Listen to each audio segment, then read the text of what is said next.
अग्नि पुराण एक अद्भुत पुस्तक है। यह अक्सर सूची में 18 में 8वें स्थान पर होता है। अग्नि पुराण में लगभग 1500 श्लोक हैं।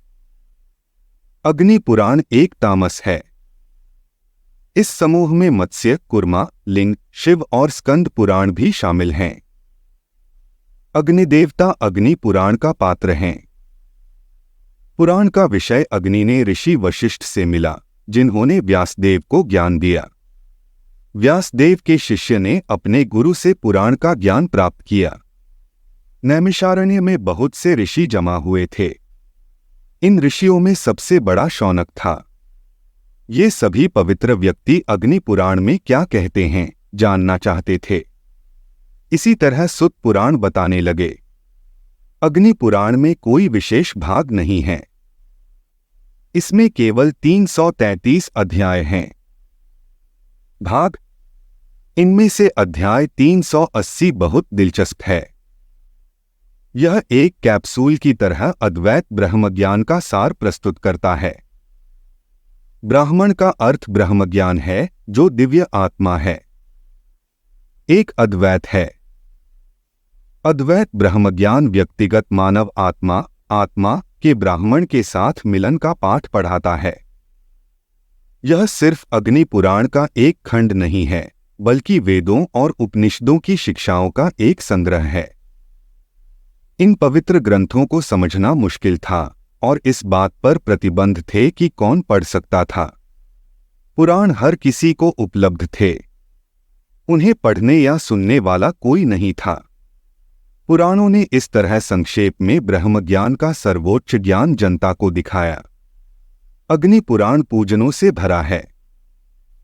इसके अध्याय बहुत छोटे होते हैं और लंबे नहीं होते, और कहानियां भी बहुत छोटी होती हैं। उन्हें अन्य पुराणों में कहीं अधिक आकर्षक विवरण मिल सकते हैं। उदाहरण के लिए, आपको आश्चर्य होगा कि राम के बारे में इतना कुछ छूट गया है, क्यों?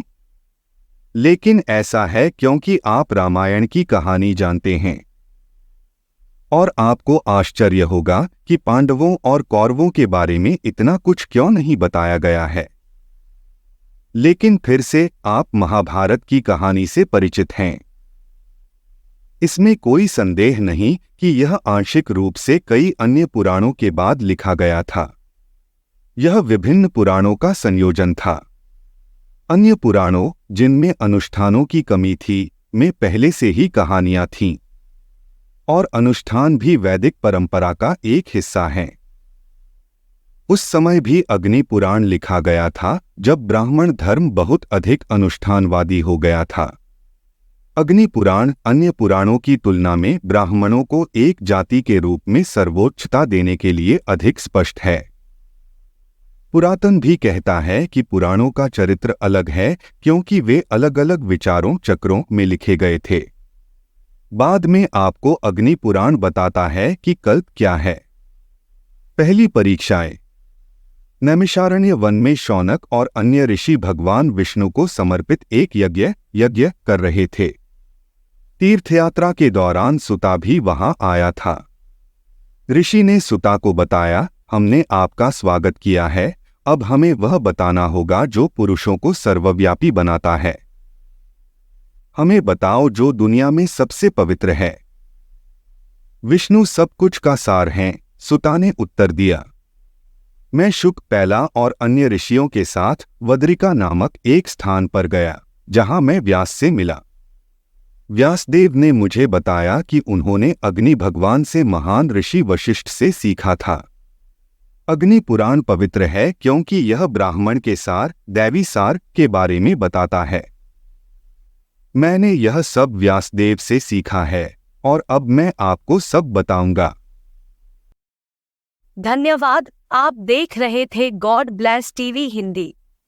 हमारे साथ जुड़ने के लिए सब्सक्राइब अवश्य करें।